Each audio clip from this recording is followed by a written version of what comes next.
नमस्कार। तो चलते हैं फिर से सुनते हैं कहानी कि आगे की कहानी में क्या हुआ मनोज साल्वे के साथ और बाकी लोगों के साथ। तो कहानी के आगे भाग पे चलते हैं। सुबह जब मनोज की आंख खुली तो उसके बेड के पास वाले सोफे पर अनुषा सो रही थी। मनोज कुछ देर तक उसको देखता रहा। वह बहुत धीमे से बोला, अनुषा। फिर बोलने के बाद उसको लगा कि नहीं, उसे अनुषा को जगाना नहीं चाहिए। मनोज ने पास ही पड़े अपने मोबाइल को उठाया और गजेंद्र को फोन किया। गजेंद्र वैसे भी हॉस्पिटल पहुंचने ही वाला था। उसने कमरे में घुसते ही कहा, क्या पार्टनर, दर्द कैसा है? बुढ़ापा आ ही गया। मनोज ने सुनकर हंसा और बैठने की कोशिश करने लगा। अनुषा की नींद खुली। अनुषा ने उठते ही गजेंद्र को ग्रीट किया और मनोज से पूछा, दर्द कैसा है? अभी तो ठीक लग रहा है, मनोज ने बैठते हुए कहा। गजेंद्र अनुषा के सामने कुछ बोलना नहीं चाहता था। अनुषा को भी थोड़ा अजीब लगा। उसने कहा, मैं साशा को बुलाकर लाती हूँ। साशा है यहाँ? हाँ, वही थी यहाँ रात भर। 1-2 घंटे पहले ही मैंने उससे कहा कि कुछ देर सो जाओ। अनुषा यह कहकर कमरे से निकल गई। अनुषा के जाते ही गजेंद्र थोड़ा नॉर्मल हुआ। समझा दो इसको, तुम्हारे चक्कर में फालतू परेशान होगी, गजेंद्र ने सोफे पर बैठते हुए कहा। अरे मैं क्या करूं अब, रहने दो। कैसा गया ट्रिप? अच्छा ही जा रहा था। फाइनली कल साशा ने थोड़ी बहुत बात की। गुड। गजेंद्र ने सोफे पर बैठते हुए चाय ऑर्डर की। साशा को बुलाओगे क्या, मनोज ने गजेंद्र से कहा। हाँ, मैं भी मिल लेता हूँ, यह कहकर गजेंद्र उठकर बाहर गया। गजेंद्र कुछ देर बाद वापस लौटा और बोला, तुम्हारे होश में आने का सुनकर वो चली गई। मैंने समझाया भी पर। गजेंद्र की चाय ठंडी हो चुकी थी। मनोज को दर्द का ख्याल आया, जो कि था पर अब इतना नहीं था। मुझे दिल्ली से फोन आया था। मिनिस्टर से पंगे ले लिए हैं तुमने। परेशान करेगा तुमको, गजेंद्र ने कहा। भाड़ में जाए।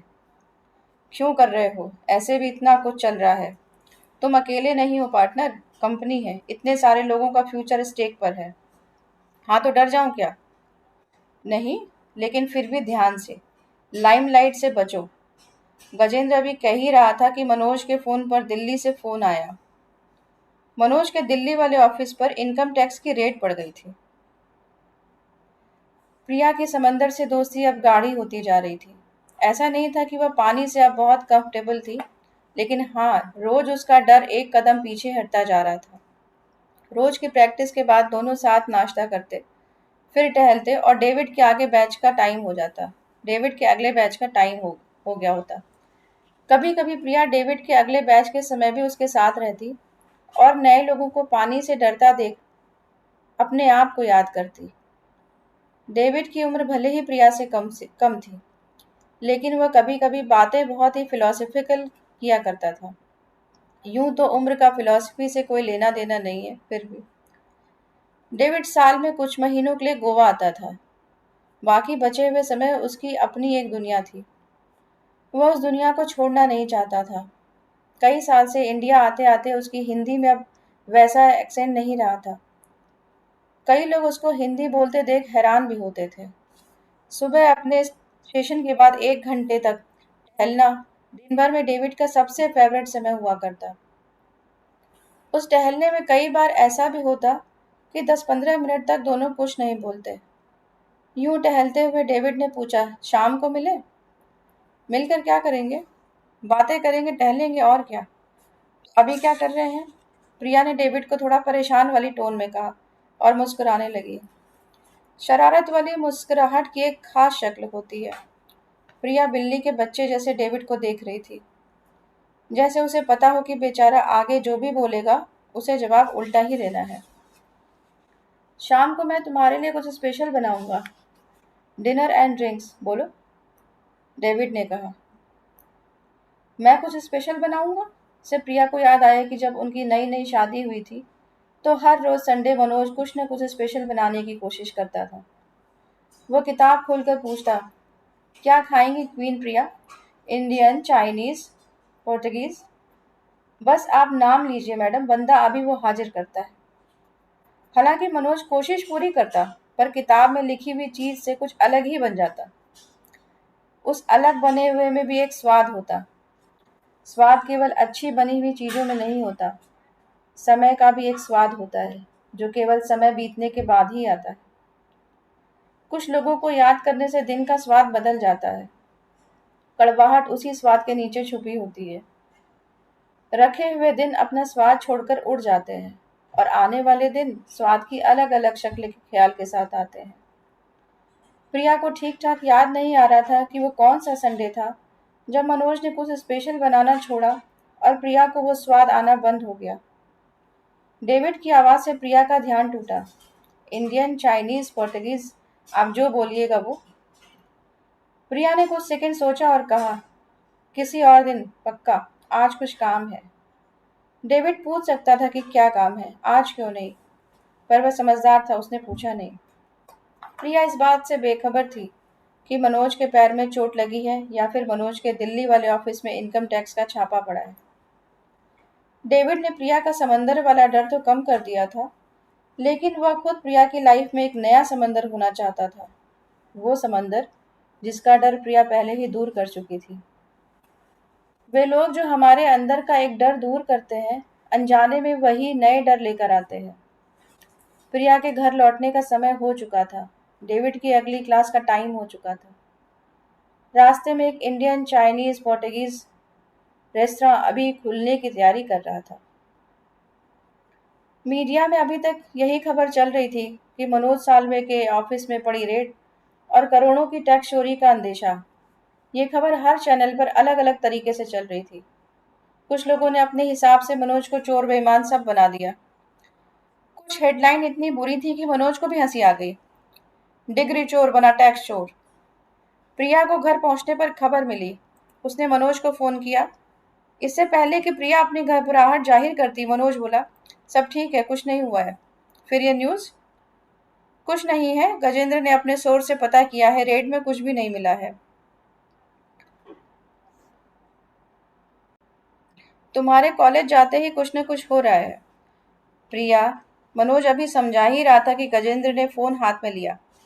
प्रिया, आप परेशान न हो, पार्टनर ने एक नेताजी से पंगे लिए हैं, थोड़ा बहुत तो लगा ही रहेगा। गजेंद्र की बात से प्रिया को सुकून मिला। ये सब देखकर प्रिया को शाशा की ज्यादा चिंता होती कि मनोज के चक्कर में बाकी लोगों पर कोई असर न हो।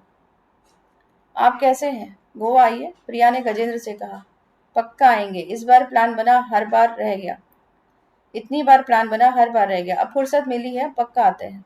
गजेंद्र की आवाज में एक दोस्त वाला विश्वास था, जिसकी बात पर यकीन करने करके लगता है कि दुनिया में सब ठीक है। आपको भी कॉलेज ले गया, मैंने बोला है आपको, मनोज के चक्कर में मत पड़ो। प्रिया ये कहकर खिलखिलाई। गजेंद्र ये सुनकर, सच्चे दोस्त वो होते हैं जिनसे मीठी शिकायतें की जा सके। अब क्या करें भाभी, दोस्त है, छोड़ भी तो नहीं सकते। गजेंद्र को बोलने के बाद तुरंत याद आया कि भाभी बोलना शायद ठीक नहीं था। अच्छी और बुरी दोनों आदतें जाते जाते जाती हैं। साशा का ख्याल रखना, मनोज के जाने से बहुत परेशान है, प्रिया ने बात काट दी। वो रात भर यहीं हॉस्पिटल में ही थी। प्रिया को हॉस्पिटल वाली बात पता नहीं थी। उसको चिंता भी हुई और ये जानकर अच्छा भी लगा कि वो मनोज के साथ हॉस्पिटल में रुकी थी।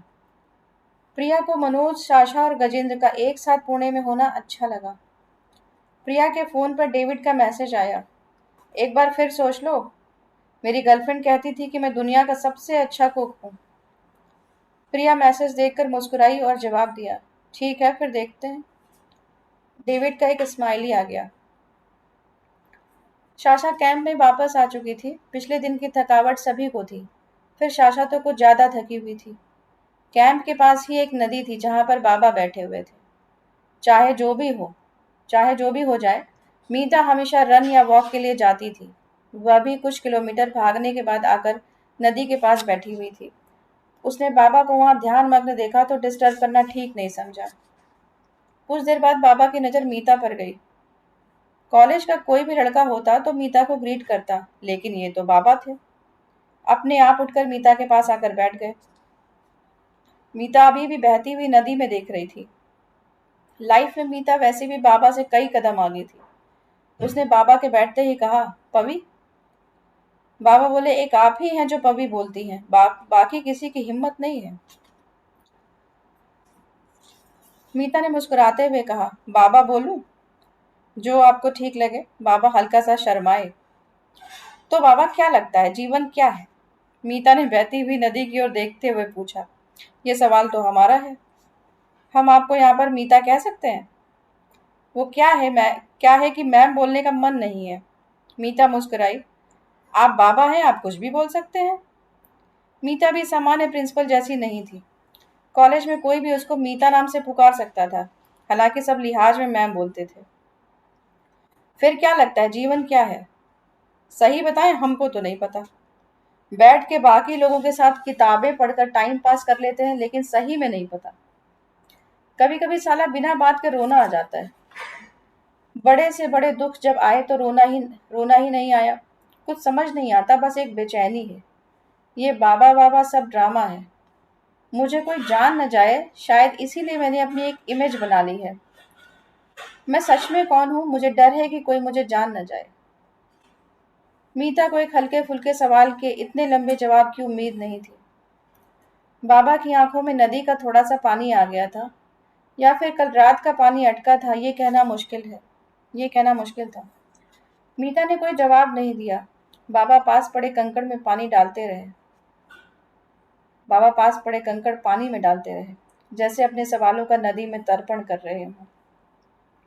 नदी के पास जाकर अक्सर हम इसलिए भी शांत हो जाते हैं क्योंकि हमें या तो जवाब मिल जाते हैं, या फिर हम चुपचाप सवालों को बहा देते हैं।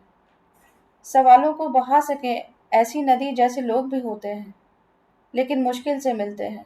मिल भी जाते हैं तो आसानी से खो जाते हैं। घर पर कौन कौन है? मीता ने नदी को रोक कर पूछा। बाबा ने नदी को दोबारा चलाते हुए कहा। माँ है, बाप है, एक बड़ा भाई है। बाबा रुके, नदी को तेजी से बहने दिया और एक सांस डुबकी लगाकर बोले, मुझे अपनी माँ से नफरत है। मीता ने पूछा, नहीं क्यों? नदी अपने आप रुक गई। पत्ते हल्के हल्के हिलकर नदी के बहने जैसी आवाज कर रहे थे। पास ही अभी अभी उठे हुए पंछी रातों की तरह सरसराहट की आवाज कर रहे थे।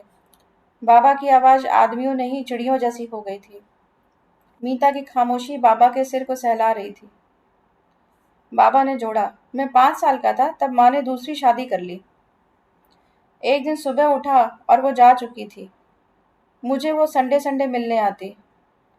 मुझे आज भी संडे हफ्ते का सबसे नकली दिन लगता है। एक नकली भुलावा कि सब ठीक है।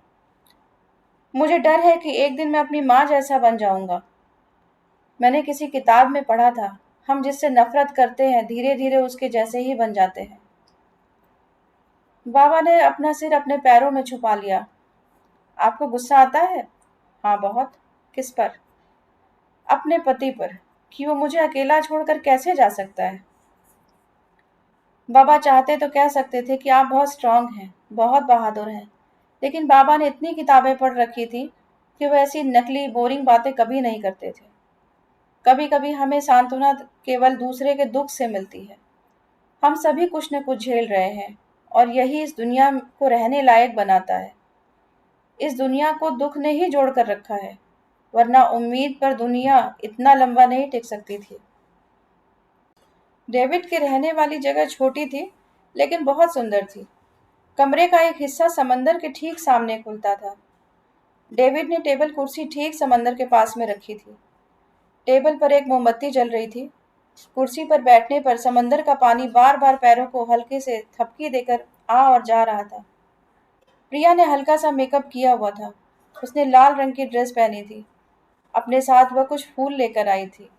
जब से प्रिया डेविड से मिली थी, वह पहली बार इतना तैयार होकर मिल रहा था। टेबल पर एक शैंपेन की बोतल रखी थी। डेविड बहुत खुश था। उसके पूरे घर में छोटी छोटी डिम लाइट जल रही थी, लगी हुई थी। इतना रोमांटिक माहौल बनाया हुआ है तुमने। कोई और आने वाला है क्या? प्रिया ने फूलों के गुलदस्ते को डेविड को देते हुए कहा। डेविड मुस्कुराया। डेविड ने प्रिया का हाथ पकड़कर वेलकम किया। उसने चेहरा आगे बढ़ाया। प्रिया ने अपना चेहरा पीछे नहीं किया। वह हाथ पकड़कर उसको टेबल कुर्सी तक ले गया। प्रिया को याद नहीं था कि इतना स्पेशल उसने कब महसूस किया था। डेविड ने जो कुछ बनाया था, उस हर एक चीज में दुलार था। प्यार इतना घिसा हुआ इमोशन है कि नए तरीके से प्यार जताना इस दुनिया का सबसे मुश्किल काम है। प्यार के आविष्कार के बाद से एक आविष्कार इस बात का भी होना चाहिए कि प्यार को नया कैसे करें। हर साल इसको जताने के शब्द बदल देने चाहिए ताकि सब कुछ वही होकर भी नया हो जाए। घिसी चीजें लेकिन पिटे नहीं। चीजें घिसे लेकिन पिटे नहीं। सिंगल थिएटर में कोला की आवाज सा बजते बजते आए। प्यार रद्दी हो चुके लाल पोस्ट बॉक्स की तह में पड़ी रह गई चिट्ठी की बेचैनी जैसा आया। प्यार ठंडी हो चुकी चाय में कुछ दूध और चाय की पत्ती मिलाकर एक से दो आधे कप से थोड़ा ज्यादा और होकर लौटे प्यार। बच्चों के दुनिया को पहली बार देखने के अचरज से भरे हुए शब्द लेकर लौटे प्यार। अलमारी की तह में रखे अखबार के नीचे खोई हुई जरूरी चीज सा अचानक लौटे प्यार। प्लेटफॉर्म पर छोड़ चुकी ट्रेन अचानक किसी प्रार्थना से रुक जाए। दो हाथों के मिलने के बीच की जगह जैसा मिल जाए प्यार। किसी का सिर सहला दिया और बाल बिगाड़ दिए। किसी की उंगलियां पकड़कर थोड़ा सा समय रोक लिया। किसी के दर्द को बिना अपना दर्द जताते हुए सुन लिया। किसी के लिए रो लिए। किसी न आने वाले का इंतजार कर लिया। बिना कुछ चाहे किसी का भला कर दिया। किसी को कुछ पल को ही सही स्पेशल फील करा दिया। प्यार ने अपने पुराने तरीके बदल लिए हैं और किसी को बताया नहीं है। सही कहते हैं कि प्यार में लोग बदल जाते हैं, पर कहना चाहिए था कि प्यार में लोग नए हो जाते हैं। घिसी पिटी दुनिया में किसी के लिए अपने आप को नया कर लेना ही प्यार है। एक ऐसी किताब जिसको एक बार में बस दो वही लोग पढ़ सकते हैं जिन्होंने मिलकर उसे लिखा है। डेविड उसी बात को कहने के नए तरीके ढूंढ रहा था। प्रिया को इसलिए प्यार आ रहा था क्योंकि डेविड के तरीके नए थे। खाना तो अच्छा बना लेते हो, अपना कैफे खोल लेते। प्रिया ने डेविड की टांग खींचते हुए कहा। डेविड मुस्कुरा रहा था। वो कोई भी गलती नहीं करना चाहता था। उसको पहली बार गोवा इतना अच्छा लग रहा था। गजेंद्र को सुबह सुबह कमरे में अपने लिए एक चिट्ठी मिली। ये चिट्ठी नोएडा से आई थी। गुनगुन ने गजेंद्र को वादा किया था कि हर महीने एक चिट्ठी तो पक्का लिखेगी। गजेंद्र को इस चिट्ठी का बेसब्री से इंतजार रहता।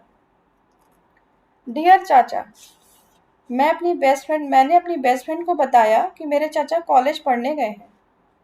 तो उसने पूछा कि क्या चाचा फेल हो गए थे, जो फिर से अपने कॉलेज वाले स्कूल में पढ़ने गए हैं। तो आप प्लीज मुझे बताना कि आप पढ़ने क्यों गए हो। मैं मम्मी की सभी बात मानती हूँ। आप भूलना नहीं, मम्मी का बर्थडे आने वाला है। वैसे तो मैंने कार्ड बना लिया है, लेकिन मैं सोच रही हूँ कि उनको कुछ अच्छा सा गिफ्ट दूँ। जल्दी आना, पुच्छी गुनगुन। गजेंद्र ने इस चिट्ठी को अपने माथे से लगाया और सामने लगे कैलेंडर पर उसकी नजर गई। आज ही अनुभा का बर्थडे था। उसने झट से अनुभा को फोन मिलाया। ठीक है आप? बढ़िया। आपका कॉलेज कैसा चल रहा है? ठीक ठाक, यहाँ आकर आराम है। दिल्ली में काम कर थक गया था। बीच में आना नहीं होगा यहाँ? शायद। क्यों, क्या हुआ? नहीं कुछ नहीं, आइएगा तो मिलिएगा। गुनगुन आपको पूछती रहती है। उसकी चिट्ठी मिली? कभी जवाब भी भेज दीजिएगा, खुश होगी। हाँ, कोशिश करूंगा। और कुछ नहीं कहना आपको? Happy birthday. Thank you. कुछ देर तक दोनों चुप रहे। फोन पर गजेंद्र के कमरे से चिड़ियों के चहचहाने की आवाज अनुभा के पास जाती रही और अनुभा के आसपास से किचन और ट्रैफिक की आवाज गजेंद्र के पास आती रही। रोजमर्रा की चीजों में कितनी आवाजें दब जाती हैं। कुकर की सीटी ने चुपचाप होती बातों की लय को झटके से तोड़ दिया। दोनों बहुत कुछ बोलना चाहते थे, लेकिन कुछ कहा नहीं। गजेंद्र का हाथ लगातार चिट्ठी को सहलाता रहा, जैसे वो चिट्ठी न होकर अनुभा का माथा हो। तो दोस्तों, उम्मीद है आपको कहानी पसंद आ रही होगी, और अगर पसंद आ रही है तो प्लीज़ लाइक कीजिए, शेयर कीजिए, सब्सक्राइब कीजिए एंड बेल आइकन प्रेस कीजिए।